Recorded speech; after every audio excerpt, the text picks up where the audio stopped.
Good morning बच्चों, सबको नमस्कार। तो बच्चों देखो, आप चैप्टर से चला था आपका कौन सा, the tale of the Bishnois. तो please open your text book, please open your text book at page number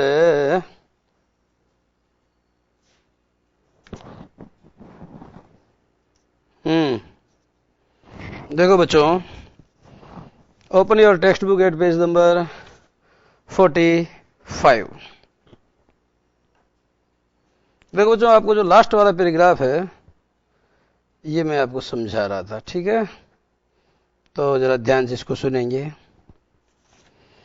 his message included 29 basic tenets. Include यानी क्या होता है बच्चों? आप जानते हैं कि यदि आप किसी चीज का क्या करते हैं, समावेश करते हैं, इंक्लूड शामिल करते हो तो समावेश करते हो तो इंक्लूड आएगा, इसका उल्टा क्या हो जाएगा, एक्सक्लूड। ठीक है? तो बच्चों ये ध्यान दो आप कि जब आप किसी को इंक्लूड करते हो तो कहने का मतलब आप उसका समावेश करते हो या उसको शामिल करते हो, लेकिन जब आप उसको बाहर निकालते हो तो आप उसको एक्सक्लूड करते हो। क्लियर हो गया है?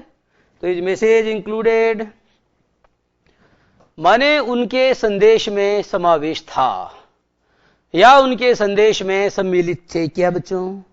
29 यानी 20 और 9। 29 का मतलब हो गया 29। टेनेट्स का मतलब क्या होता है बच्चों?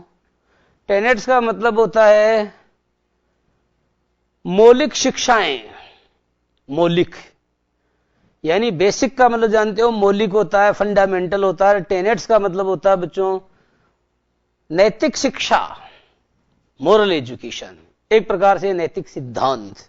तो मैं कह सकता हूं बच्चों कि उनके संदेश में 29 आधारभूत या मौलिक सिद्धांत सम्मिलित थे। कोई समस्या यहां तक? इसलिए बच्चों मैंने कहा उनको 29 से भी कहा जाता है। क्या बोला जाता है उनको? 29 से।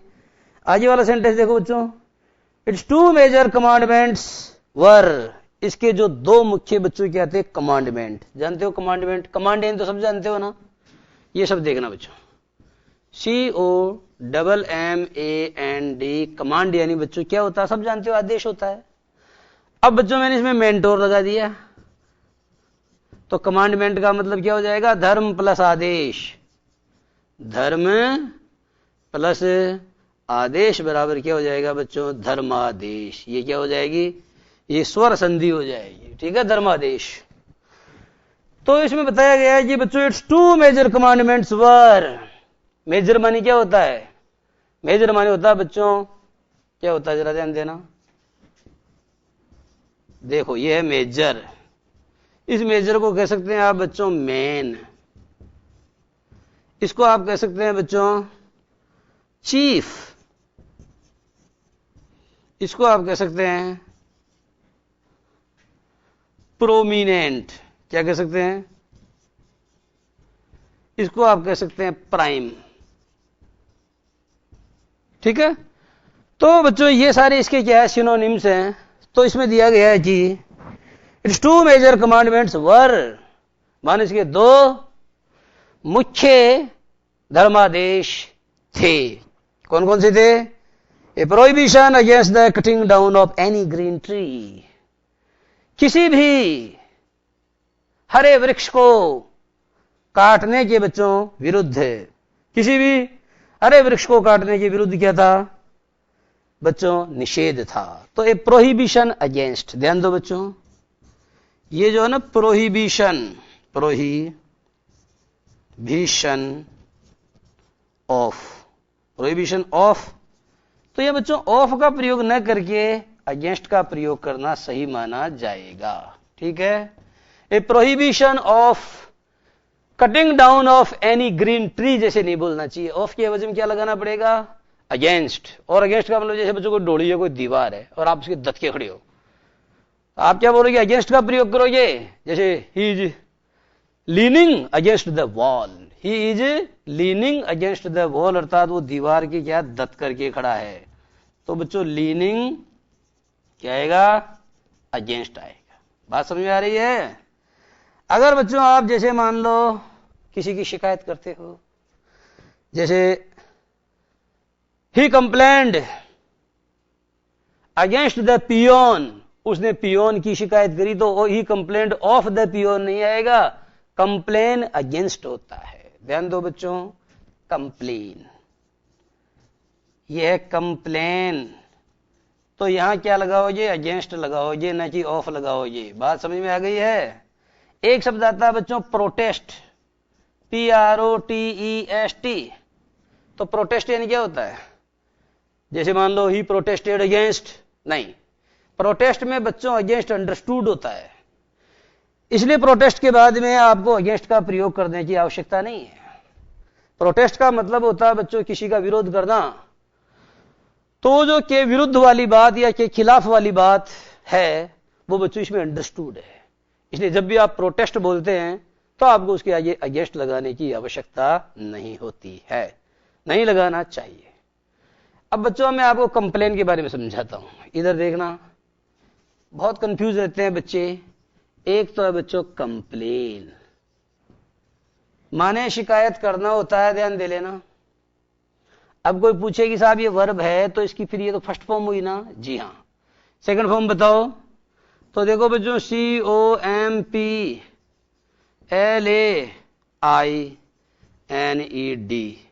ये बच्चों वर्ब की सेकंड और वर्ब की थर्ड फॉर्म ये बनेगी। Complain, complained, complained. फिर कोई बच्चा पूछता है कि सर फिर ये क्या है, COMPLAINT, बच्चों ये भी है। इसका मतलब होता है शिकायत करना, और इसका मतलब होता है बच्चों सिर्फ शिकायत। जैसे बच्चों शिकायत, तो ये नाउन हुआ कि नहीं हुआ, ये बच्चों नाउन है। देखो लास्ट में टी आएगा तो नाउन है, और लास्ट में ईडी आएगा तो बच्चों सेकंड फॉर्म या थर्ड फॉर्म है। लेकिन लास्ट में बच्चों केवल एन आएगा तो ये क्या है बच्चों, वर्ब की फर्स्ट फॉर्म है। तो कंप्लेन होता है कंप्लेन, कंप्लेन, कंप्लेंड, कंप्लेंड, और एक शब्द होता है कंप्लेंट। तो कंप्लेंट जो है बच्चों वो क्या है, एक नाउन है जिसका मतलब क्या होता है, शिकायत करना होता है। तो it's two major commandments were a prohibition against the cutting down of any green tree. इसके बच्चों दो मुख्य धर्मादेश जो थे उनमें से एक तो क्या था, प्रोहिबिशन माने निषेध, अगेंस्ट का मतलब बच्चों ऑफ है, लेकिन ऑफ आएगा नहीं। तो prohibition against the cutting down of any green tree माने किसी भी हरे वृक्ष को काटने का निषेध था। एनी का प्रयोग बच्चों कहां होता है जानते हैं आप?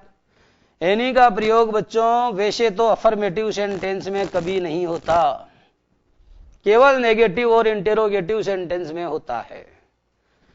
जैसे बच्चों मैंने आपको कहा can you give me any money, can you give me any money, can you give me any money, can you give me any rupees या रुपी। तो मेरा कहने का मतलब बच्चों में ये कहना चाहता हूं कि एनी का प्रयोग कहां होगा, प्रश्नवाचक वाक्यों में। नकारात्मक बोल के दिखाता हूं। तो बच्चों जैसे मैंने आपको कहा कि do you have any letters for me, मैंने डाकिये को पूछा do you have any letters for me या एनी लेटर फॉर मी, दोनों सही है। तो एनी के बाद में बच्चों लेटर भी आ सकता है, लेटर्स भी आ सकता है। एनी एक डिटर्मिनर है जिसके बाद आने वाला नाउन काउंटेबल भी हो सकता है, अनकाउंटेबल भी हो सकता है, सिंगुलर भी हो सकता है, प्लूरल भी हो सकता है। Is there any water in the jug, क्या जग में थोड़ा बहुत पानी है? तो बच्चों यह किसका प्रयोग, एनी का प्रयोग प्रश्नवाचक वाक्य में। जैसे बच्चों मैंने कहा I don't have any letter for you, I don't have any letters for you. डाकिये ने मुझसे कहा तुम्हारे लिए मेरे पास कोई खत नहीं है, न खतात है, न तो खत है और न बच्चों समझ गए एक खत या एक से ज्यादा खत मेरे पास नहीं है। अब आप ये कहोगे कि सर फिर यह कैसे एनी का प्रयोग हो रहा है? देखो भाई अफर्मेटिव सेंटेंस में भी एनी का प्रयोग हो सकता है यदि वहां पर अनेक में से किसी एक को चुनने का भाव है तो। जैसे you can take any road, कोई सी सड़क पकड़ लो, आपको जाना कहां है? साहब मेरे को गड़ताजी जाना है, ये 3 सड़कें जा रही है, कौन सी पकड़ू? मैंने कहा you can take any road, तुम किसी सड़क को पकड़ लो तो अनेक में से एक का चयन किया ना। जैसे मैंने आपको कहा कि accidents can happen anywhere, accident कहीं भी हो सकते हैं, कोई सी भी जगह पकड़ दो, हिंदुस्तान, पाकिस्तान, इंग्लिस्तान, इंग्लिश, कोई से भी स्थान में चल जाओ तुम, एक्सीडेंट तो कहीं भी हो सकते हैं। Accidents can happen anywhere, accident तो कहीं भी हो सकते हैं। Anybody can make a mistake, कोई सी बड़ी ले लो, समबडी ले लो, एनीबडी ले लो, कोई सी बड़ी ले लो, तो क्या होगा? तो बच्चों क्या होगा? Anybody can make a mistake, गलती तो कोई भी कर सकता है। तो अनेक में से एक को चुनने का भाव जहां होता है वहां बच्चों क्या होता है? अफर्मेटिव सेंटेंस में भी एनी का प्रयोग होता है। तो दिया गया बच्चों आगे, और the killing of any animal, any animal, इतने सारे जानवरों में से कोई एक जानवर का चयन किया ना हमने। तो किलिंग ऑफ एनी एनिमल का मतलब होता है जो किसी भी जानवर का क्या करना मना था? वहां शिकार करना मना था। किल यानी मारना होता है, हत्या करना होता है, हंट मानी शिकार करना। तो वहां पर किसी भी जंगली जानवर का बच्चों क्या है कि वहां पर किसी भी वन्य पशु का आखेट करना मना था, निषेध था। जांबाजी's message of humanity and respect for all living things was eagerly accepted by all। देखो भाई, जांबाजी का जो पैगाम था वो कैसा था बच्चों? वो था बच्चों मैनवता का संदेश था, and respect for all living things, और सभी बच्चों जीवों के प्रति सम्मान का संदेश था। And that message was very ईगरली accepted by all, और बच्चों सभी लोगों के द्वारा क्या हुआ? उनके इस संदेश को बहुत ही उत्सुकता पूर्वक स्वीकार किया गया। इस टीचिंग्स प्रॉम्प्टेड द इनहैबिटेंट्स, यानी बच्चों उनकी जो टीचिंग्स थी, अर्थात उनकी जो शिक्षाएं थी, उन्होंने क्या किया बच्चों? एंकरेज, इस टीचिंग्स एंकरेज्ड द इनहैबिटेंट्स, यानी उनकी शिक्षाओं ने बच्चों वहां के निवासियों को, वहां के बाशिंदों को उत्साहित किया। और हंड्रेड्स ऑफ विलेजेस, अर्थात जो हजारों, हंड्रेड्स ऑफ विलेजेस का मतलब बच्चों हजारों जो गांव थे ना, उन गांवों को क्या करना? To reclothe the earth with its green cover, कि ये जो पृथ्वी है, इस पृथ्वी को बच्चों हमें क्या करना है? इसकी जो हरियाली की, या बच्चों इसकी जो धानी चूनर है, चूनर धानी, वो धानी चूनर हमको इसे वापस जो पहनानी है। रिक्लॉथ माने इसको वस्त्रों से पुनः ढकना है पृथ्वी को, विद इट्स ग्रीन कवर का मतलब इसके हरे आवरण से हमें पृथ्वी को पुनः आच्छादित करना है। Jambaji's followers were called Bishnois, all 29ers। Jambaji के अनुयायियों को क्या कहा जाता था बच्चों? जांबाजीज फॉलोवर्स, यानी जांबाजी के जो फॉलोवर्स थे, दे वर कॉल्ड बिश्नोईज, अर्थात उनको बिश्नोई और द 29ers या 29 कहकर पुकारा जाता था, because they adhere to Jambaji's 29 precepts, because they adhere to. ध्यान दो बच्चों, अडेयर यानी क्या होता है? आप में से ज्यादातर बच्चे जानते होंगे, अडेयर का मतलब बच्चों चिपकना होता है। क्या होता है? जैसे गोंद लेते हो और गोंद से आप किसी चीज को चिपकाते हो। लेकिन बच्चों आपको एक चीज मैं बता देता हूं कि अंग्रेजी में क्या होता है कि ये वर्ब है, और इस वर्ब के साथ बच्चों आपने क्या जोड़ दिया? प्रीपोजिशन जोड़ दिया। अब जो नई बनावट तैयार हुई इसको कहते हैं फ्रेजल वर्ब। क्या बोलते हैं? Phrasal verb. ये जो फ्रेजल वर्ब होती है बच्चों, ये मूल वर्ब से बिल्कुल अलग होती है। किस मामले में? मीनिंग की दृष्टि से। कैसे? जैसे बच्चों मैंने आपको बोला कि लुक यानी देखो, और मैंने कहा लुक इनटू यानी जांच करो, इन्वेस्टिगेशन करो। मीनिंग चेंज हो गया कि नहीं हुआ? तो अडेयर यानी क्या होता है बच्चों? चिपकना होता है। अब जैसे ही टू लगेगा तो बच्चों इसका मीनिंग चेंज हो जाएगा। इसका मीनिंग क्या हो जाएगा? इसका मीनिंग हो जाएगा ओबे, माने पालन करना, या अबाइड बाई यानी बच्चों पालन करना। ठीक है? अबाइड बाई का मतलब क्या होता है? अबाइड बाई का मतलब भी बच्चों क्या होता है? पालन करना होता है। तो एक होता है बच्चों देखो, जो शब्द बार बार चलता है, बहुत ही ज्यादा जो यूज आता है, वो शब्द क्या है कि जैसे कोई अधिकारी ऑर्डर देता है तो हम बच्चों उसको क्या करते हैं? कंप्लायंस करते हैं। क्या करते हैं? ये बहुत इंपॉर्टेंट है बच्चों, वेरी इंपॉर्टेंट। ये बहुत परीक्षाओं में पूछा जाता है। Comply with, comply with. जैसे बच्चों the pilot complied with the instructions to land. Pilot को हमने कहा कि भाई ऐसी बात जहां है वहीं पर तू ऐसा कर, लैंड कर, खतरा है आसमान के अंदर, पता नहीं कोई तूफान आने वाला है। तो द पायलट, अब तू पायलट तो पायलट बोलते हैं। आपके साथ प्रॉब्लम क्या है बच्चों, आप ऐसे बोलते हो, देखो पाई और ये हो गया लेट। तो जो लेट नहीं होता वो पायलट होता है, हम उसको पायलट बोलते हैं। ये प्रॉब्लम है हमारे साथ, ध्यान दो। हमारे उच्चारण की बड़ी समस्याएं हैं। हम उच्चारण में जो कभी क्या है, उच्चारण क्या करते हैं, तो जब उच्चारण गड़बड़ करेंगे तो फिर उसको क्या करेंगे बताओ आप, लिखेंगे ही गलत।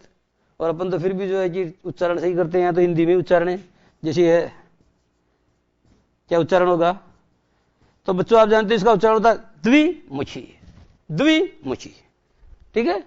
अब इसको पढ़ाने वाला मास्टर पढ़ा रहा साहब ये द्विमुखी, तो एक बार इसको कह रहा द्विमुखी।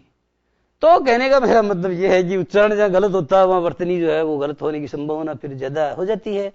तो बच्चों मैंने आपको बताया पायलट, पायलट नहीं होता, क्या होता है पी आई, ये हो गया पाई। अब आपको ये LOT, अब कई बच्चे इसको पढ़ेगा साहब पिलोट, हमारा पिलोट वहां है। अरे पिलोट नहीं, वो प्लॉट होता है। और ये पिलोट नहीं है, ये पाई है, PI, पै प्लस आई बराबर बोलो पाई। और LOT को लोट मत बोलो, पाइलोट, इसको बोलो लट। अब आपको सर क्यों ओ को हम तो ओ बोलेंगे।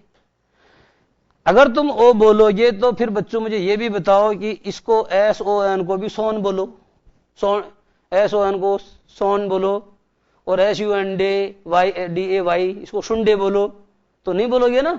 तो ये अंग्रेजी है बच्चों, ये क्या है जी, वैज्ञानिक भाषा नहीं है, साइंटिफिक लैंग्वेज नहीं है। जब आप तुलनात्मक अध्ययन करते हो हिंदी और अंग्रेजी का, भाषा विज्ञान के पैमानों पर इसको मतलब क्या करने की कोशिश करते हो, सतोलने की कोशिश करते हो, तो बच्चों अंग्रेजी बहुत पीछे रह जाती है। कहने का मतलब इसमें वैज्ञानिकता का क्या सर्वथा अभाव है। लेकिन हमारे ये कुछ चौंचलेबाज है ना, ये क्या है, इसको भी बहुत मानते हैं साहब, हिंदी से भी श्रेष्ठ भाषा मानते हैं। तो जांबाजी फॉलोवर्स वर कॉल्ड बिश्नोईज, माने जांबाजी के जो अनुयायी थे, अनुयायी मतलब समझ गए आप। जैसे एक नेता उसके पीछे हजारों चिंटू होते हैं, 10-20 कई चिंटू होते हैं, तो वो सारे उसके क्या कहलाते हैं, वो सारे उसके फॉलोवर्स कहलाते हैं। तो यहां बच्चों बताया गया कि जो हमारे जो नेता थे, जिनका नाम क्या था, धार्मिक नेता जांबाजी, उनके जो फॉलोवर्स हैं बच्चों वो बिश्नोई कहलाए, और माने अथवा 29 कहलाए। आइए बताया गया बिकॉज दे अडियर टू, क्योंकि बच्चों उन्होंने पालन किया किसका, जांबाजी 29 परसेप्ट्स। क्या होते हैं परसेप्ट, उपदेश, समझ गए। तो क्योंकि उन्होंने जांबाजी के समस्त उपदेशों का पालन किया, दे प्रिजर्व्ड द ट्रीज, उन्होंने क्या किया बच्चों, उन्होंने जो वृक्ष हैं उन वृक्षों की रक्षा की। अराउंड देयर विलेजेस, माने उनके गांवों के इर्द गिर्द, उन्होंने अपने गांवों के इर्द गिर्द, या उन्होंने अपने गांवों के चतुर्दिक, चतुर्दिक यानी क्या होता है, चतुर्दिक यानी चारों दिशाओं में, आगे समझ में, उन्होंने अपने गांवों के चतुर्दिक वृक्षों का संरक्षण किया एंड प्रोटेक्टेड ब्लैक बक्स।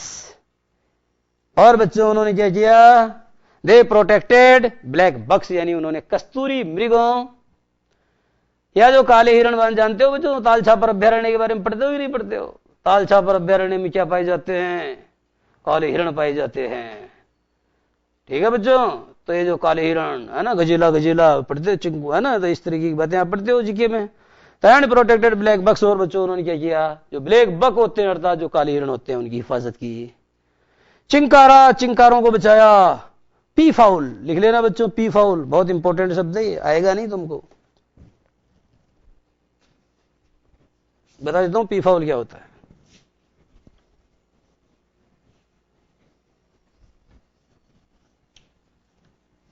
देखो भाई ये पी शब्द है ना, इसको जरा ध्यान समझना। ये पी लगा दिया, अब लगा दो ये कोक, सब जानते हो कोक यानी तो मुर्गा, और पी मुर्गा क्या हो जाएगा, जो पी पी ऐसा मुर्गा जो क्या बोलता है, मोरिया चो बोलियो रे ढलती रात में, प्यू प्यू प्यू करता है ना, वो कौन करता है, मोरिया करता है। तो कहने का मतलब एक ऐसा मुर्गा जो प्यू प्यू करता है उसको क्या बोलेंगे आप बताओ, उसको पीकॉक यानी मोर बोलेंगे। अब इसी को बच्चों ये लगा दो पी और FOUL, फाउल यानी क्या होता है। अरे फाउल का अर्थ आपको आता या नहीं आता, लेकिन फाउलर का अर्थ तो हम जानते हैं बहेलिया होता है कि नहीं होता, एक दिन बहेलिया आएगा। FOULER फाउलर यानी बहेलिया, बहेलिया कौन, जो पक्षियों को मारता है। तो बच्चों पी फाउल का मतलब हो गया प्यू प्यू करने वाला पक्षी, आ गया समझ में है। अब बच्चों इसकी जो घरवाली है वो क्या कहलाएगी? पी तो पी है, और यहां कोक की जगह क्या आ जाएगा? हैन आ जाएगा। तो ये मोर हो गया और ये मोरनी हो गई। एक होता है पी, और ये NUT नट। क्या होता है? पीनट। अरे भाई पीनट जो है, ये पी पी करने वाला मोर किसको खाता है? मटर को खाता है, तो मटर मटर हो जाएगा पीनट। नट माने जानते हो, एक तो नट होता है, एक बोल्ट होता है। तो बच्चों नट यानी डेबरी होता है। तो आप जानते हो मटर को जब आप क्या करते हो, फड़ी होती है, जितनी भी फड़ियां होती हैं जनरली, इनको अंग्रेजी में नट कहते हैं। जैसे मान लो मूंगफली तो ग्राउंड में पाई जाती है, तो ग्राउंड नट यानी भूमिगत डेबरी, ठीक है। और ये बच्चों क्या है? पीनट है। एक होता है कोको नट। क्या होता है कोकोनट? अरे भाई कोको और नट तो यानी नारियल हो गया। एक होता है केशू और नट, तो केशू नट माने काजू हो गया। बोलो आया कि समझ में नहीं आया? एक हो गया केशू नट, एक हो गया पी नट, एक हो गया बच्चों कौन सा नट? एक हो गया ग्राउंड नट, एक हो गया कोको नट, नट बोल्ट। तो बच्चों इस क्रम में अपनी बात जारी रहेगी, परंतु इससे पहले हम लेंगे 2 मिनट का ब्रेक।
हाँ तो बच्चों आप देख रहे हो ना, they preserve the trees around their villages, उन्होंने अपने गांव के चतुर्दिक वृक्षों की सुरक्षा की। एंड प्रोटेक्टेड ब्लैक बक्स, और बच्चों का और क्या है बच्चों आप बताओ भाइयों और बहनों? ब्लैक बक्स का मतलब क्या होता है? माने कस्तूरी मृगों की रक्षा करी, और चिंकाराज माने चिंकारों की रक्षा की। पी फाउल का मतलब जानते हो, मोरिया। And all other birds and animals, और बच्चों तमाम अन्य, और बाकी बच्चों एंड ऑल अदर बर्ड्स यानी और बच्चों, और सभी अन्य पक्षियों और जंतुओं, और सभी अन्य पक्षियों तथा जंतुओं की उन्होंने सुरक्षा की। समझ गए? तो बच्चों ऐसे हैं, सुरक्षा सुरक्षा तेरी करेंगे सातों जन्म, ऐसी कसम खाई है इन्होंने। हमने ऐसी क्या खाई है? कसम। क्या? पेड़ों की सुरक्षा करेंगे, चिंकारों की, यानी कहने का मतलब सभी अन्य पशु पक्षियों, सभी अन्य पक्षियों और पशु माने जंतुओं की बच्चों ये रक्षा करते थे। तो बताओ ये क्या कहलाएंगे? अरे भाई जो 20+9 नियमों का पालन करेंगे वो अगर बिश्नोई नहीं कहलाएंगे तो और क्या कहलाएंगे? वो तो बिश्नोई कहलाएंगे। ये पेड़ों से बहुत प्यार करते हैं, ये कौम ही ऐसी है। ठीक है बच्चों, आप जानते हो सलमान खान, और वो कौन सी सोनाली बेंद्रे और तब्बू, ये सब इनके चपेटे में आ जाते, बाल बाल बचे थे। They narrowly escaped, they had only a hair breadth escape, बाल बाल बच गए।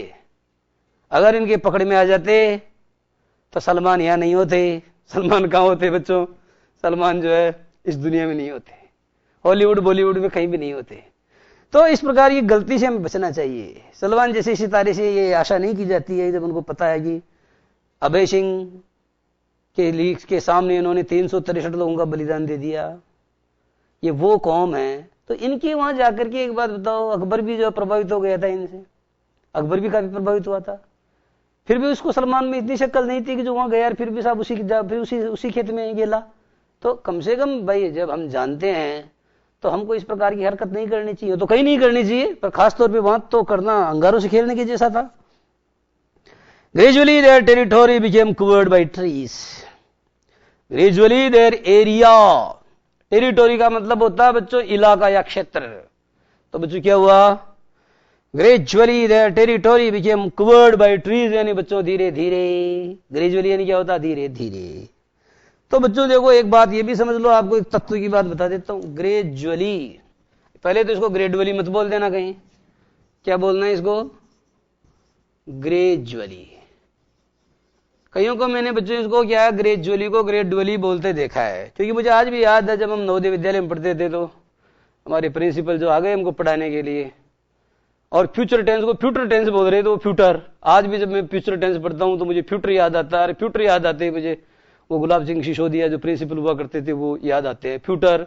और मुझे याद आता है पूरी क्लास के अंदर, पूरी क्लास के जो बच्चे हैं उनके कह कहे लगाते हुए चेहरे, उनके बच्चों अट्टहास करते हुए, खिलखिलाकर हंसते हुए उनके चेहरे याद आते हैं। वो बोलते उधर फ्यूचर, इधर पूरी क्लास के बच्चे हंसते, डरते तो नीचा मुंह करके हंसते, क्योंकि अगर मान लो उसके सामने हंसेंगे तो आपको पता हुआ हमारे साथ क्या हसर करेंगे। आज की तरह थोड़ी कि बच्चों को पीट नहीं सकते, पहले पीटते भी थे, है ना। अब तो बच्चों को कुछ कह ही नहीं सकते, बच्चे तो हमारे भगवान हो गए।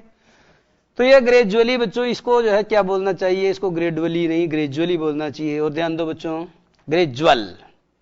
अब ये शब्द है ना बच्चों ग्रेजुअल, ध्यान देना क्या ग्रेजुअल। तो बच्चों लास्ट में एल आ जाता है ना, एल वो एडजेक्टिव होता है हमेशा, जैसे एजुकेशन, एजुकेशनल। आगे समझ में? अब ये एडजेक्टिव है तो एडजेक्टिव में एलवाई जोड़ेंगे तो एडवर्ब बनेगा ना, तो बच्चों ये एडवर्ब बन गया। और हिंदी अनुवाद क्या करोगे? धीरे धीरे। ध्यान दो बच्चों, हिंदी अनुवाद करने पर 2 बार बोले धीरे धीरे, जोर जोर से, फूट फूट कर, मंद मंद हवा चल रही है, मंथर मंथर। तो बच्चों है ना, धीरे धीरे उतर क्षितिज से आ बसंत रजनी, महादेव वर्मा की कविता है ना जिसको कहती है धीरे धीरे उतर क्षितिज से आ बसंत रजनी। तो ये बच्चों जो धीरे धीरे है, निराला कहता है दिवसावसान का समय, मेघमय आसमान से उतर रही है वह संध्या सुंदरी परीसी, धीरे धीरे धीरे। तो बच्चों 3 बार धीरे धीरे बोला। तो ये क्या एडवर्ब की बच्चों विशेषता होती है कि उसका हिंदी अनुवाद करने पर आप उसको क्या 2 बार अगर बोलते हो तो समझ लेना वो क्रिया विशेषण है। क्या होता है? अगर 2 बार बोलते हो तो समझ लेना वो क्रिया विशेषण है। तो gradually their territory became covered by trees, माने बच्चों धीरे धीरे, या शने शने उनका संपूर्ण क्षेत्र वृक्षों से आच्छादित हो गया या वृक्षों से आवृत हो गया। देयर केटल, ध्यान दो बच्चों, केटल होता है, केटल्स नहीं होता है। हालांकि बेटल का बेटल्स होता है, लेकिन केटल का बच्चों कभी केटल्स नहीं होता है। हमेशा याद रखो इस बात को। पीसीसी 3 शब्द बड़े मुख्य हैं, वैसे तो और भी बहुत सारे हैं, पर यह बच्चों पीसीसी का मतलब होता है प्रदेश कांग्रेस कार्यालय। तो मेरा कहने का मतलब यह है कि पी यानी क्या होता है? पीपल होता है। क्या होता है बच्चों? ये हो गया पीपल। शी मानी क्या होगा? जैसा कि हमने पढ़ा अभी केटल। और शी यानी क्या होगा? चिल्ड्रन। तो ऐसा नहीं है बच्चों कि केवल ये 3 ही शब्द हैं, but these are the words which are frequently asked. जो बच्चों क्या होता है कि प्राय पूछे जाते हैं, तो आप क्या करते हो? पीपल का पीपल्स कर देते हो, केटल का केटल्स कर देते हो, चिल्ड्रन का चिल्ड्रंस कर देते हो, जो कदापि नहीं करना है, जो आपको कदापि नहीं करना है। तो gradually their territory became covered by trees, बच्चों धीरे धीरे उनका क्षेत्र वृक्षों से आच्छादित हो गया। Their cattle had abundant browse. Mobile पे ब्राउजर देखते हो कि नहीं? ब्राउज यानी क्या होता है? अरे ब्राउज यानी चारा होता है, ब्राउजर यानी चारा, जो चारे को चरता है वो ब्राउजर होगा। तो their cattle had abundant browse, abundant को अंडरलाइन कर लेना, इसका माने क्या होता है? प्रचुर। लेकिन बच्चों मैंने क्या बोला, प्रचुर। अब यही प्रॉब्लम अपने साथ, प्रचुर मात्रा में। ध्यान दो, ये हो गया प्रचुर, लेकिन ये गलत है बच्चों। शुद्ध क्या होगा, प्रचुर। ये है शुद्ध। अब जब मैं बोल ही गलत रहा हूं तो फिर मैं लिखूंगा भी गलत ही। प्रचुर मात्रा में ऐसे करते हैं ना, प्रचुर होता ही नहीं, क्या होता है, प्रचुर होता है वो। उसी तरीके से देखो, मैं बताऊं आपको, समझ में आ गया, प्रचुर। अब एक शब्द आता है मलिन। ये मलिन बच्चों बोल ही गलत रहा हूं मैं, होता क्या, मलिन। ये ऐसे ये शुद्ध है। दुनिया, अब आप क्या करते हो, यहां बोलोगे तो चंद्र बिंदु लगाओगे ऊपर, या एक टक्की लगाओगे दुनिया, लेकिन दुनिया होता ही नहीं, वो होता क्या, दुनिया। या सही बोलना सीखो। चावल, चावल होता ही नहीं है बच्चों, चावल। कुआ नहीं होता, कुआं। अब चंद्र बिंदु आएगी। तो ये छोटी छोटी बातें हैं बच्चों, जो आपको क्या आएगी, कहां मिलेगी, हमारे पास मिलेगी, है ना। Gradually their territory became covered by trees. Their cattle had abundant browse का मतलब समझ गए, उनके जो केटल थे बच्चों, जो मवेशी थे, they had abundant browse। browse यानी चारा होता है, और क्या बोलते हैं, CHAFF, चाफ। चाफ यानी क्या होता है बच्चों, भूसा या चारा जो होता है ना, उसको बोलते हैं। खूब मिल गया उनको। Their land covered its fertility। Their land क्या बच्चों, there land recovered it's fertility, यानी उनकी जो धरती है उसको बच्चों क्या हो गई, इसकी फर्टिलिटी अर्थात उर्वरता वापस प्राप्त हो गई। And the Bishnois became prosperous people. और बच्चों बिश्नोई लोग क्या हो गए, समृद्ध लोग हो गए। बच्चों तत्व की बात बताता हूं, PROS PEROUS, ये एडजेक्टिव है बच्चों। जिन शब्दों के अंत में OUS आ जाए वो हमेशा एडजेक्टिव होते हैं, इसका मतलब होता है समृद्ध। जैसे बच्चों एक शब्द आता है डेंजर, और आपसे कहा कि इसका बनाओ एडजेक्टिव, तो क्या करो, ये लगा दिया US, डेंजरस। और जैसे हजार्ड, ये आया था फर्स्ट ग्रेड लेक्चरर का प्रश्न है, हजार्ड यानी खतरा होता है। कुछ नहीं करो बच्चों, वही OUS लगा दो, क्या हो जाएगा, हजार्डस। तो कहने का मतलब मेरा यह है बच्चों, जिन शब्दों के अंत में OUS का प्रयोग होता है वो शब्द हमेशा क्या होते हैं, एडजेक्टिव होते हैं। जैसे स्पॉन्टेनियस, कोई सा शब्द ले लो आप, कोई दिक्कत नहीं है, मैंने बता दिया नियम, तो कोई समस्या नहीं आएगी। बट आउटसाइड देयर टेरिटोरी, लेकिन बच्चों उनके क्षेत्र में तो खूब बड़े बड़े वृक्ष थे, लेकिन उनके वृक्षों से बाहर, उनका जो क्षेत्र है उससे बाहर अगर आप जाते हो तो वहां आपको क्या देखने को मिलता है, तो यह मैं बता रहा हूं। बट आउटसाइड देयर टेरिटोरी, लेकिन बच्चों उनके क्षेत्र से बाहर क्या था, और कंटिन्यूड एज बिफोर, सब कुछ पहले की तरह बेदस्तूर जारी था। उनके क्षेत्र के बाहर तो बच्चों सब कुछ पहले की तरह बेदस्तूर जारी था। The land was still being stripped, मतलब बच्चों अभी भी क्या हो रहा था, स्टिल माने अभी भी, बीइंग स्ट्रिप्ड, बीइंग आ गया, इसका मतलब प्रेजेंट कंटिन्यूअस का क्या है बच्चों, पेशी बोई। The land was still being stripped of its green cover, माने बच्चों जो पृथ्वी है या भूमि है ना, भूमि, वो बच्चों अपनी हरियाली के आवरण से अभी भी क्या है, हट रही थी। एंड डिजर्ट वाज स्प्रेडिंग, और सहरा या रेगिस्तान या बच्चों जो मरुस्थल है ना, वो मरुस्थल बच्चों क्या लगातार वो बच्चों व्याप्त हो रहा था, उसका प्रसार हो रहा था। The ninth descendant of Jambaji's contemporary, the ninth descendant of Jambaji's contemporary Rao Jodhaji now occupied the throne of Jodhpur. The ninth descendant का मतलब बच्चों नवी पीढ़ी में जो वंशज पैदा हुआ था ऑफ जांबाजीज कंटेम्पररी, जांबाजी जो थे ना बच्चों, ये जांबाजी है। तो जब जांबाजी थे तो इनका कंटेम्पररी तो राव जोधाजी था, जांबाजी का तो राव जोधाजी था। अब जांबाजी की तो कोई संतान हुई नहीं, क्योंकि वो तो बच्चों साधु थे, वो तो शादी नहीं करे थे, तो फिर संतान कहां से होती। अब ये राव जोधाजी है ना, इसकी एक पीढ़ी, दो पीढ़ी, तीन पीढ़ी, ऐसे नवी पीढ़ी के अंदर बच्चों आया ये सितमगर, जिसका नाम क्या था, अभय सिंह। क्या नाम था बच्चों इसका, जरा बताना। इसका नाम बच्चों अभय सिंह था। तो ये बैठ गया गद्दी पर, है ना, अपने पिता को मरवा दिया था इसने, अपने छोटे भाई को बड़का बड़ू करके कि यार तू ऐसा कर मार दे। The descendants of Jambaji's contemporary, ये बच्चों कंटेम्पररी यानी क्या होता है, समसामयिक या उनके समय का, समकालीन। तो राव जोधाजी का समकालीन जो बच्चों जांबाजी के समकालीन जो राव जोधाजी थे, उनका नवा वंशज नाउ ऑक्यूपाइड यानी आबासीन हो गया था द थ्रोन ऑफ जोधपुर, यानी जोधपुर के सिंहासन पर। अब बच्चों जोधपुर के सिंहासन पर वो आ गया था। ठीक है, तो इस तरह से बच्चों आज की बात यही समाप्त, और आगे वाली अगली क्लास में। नमस्कार।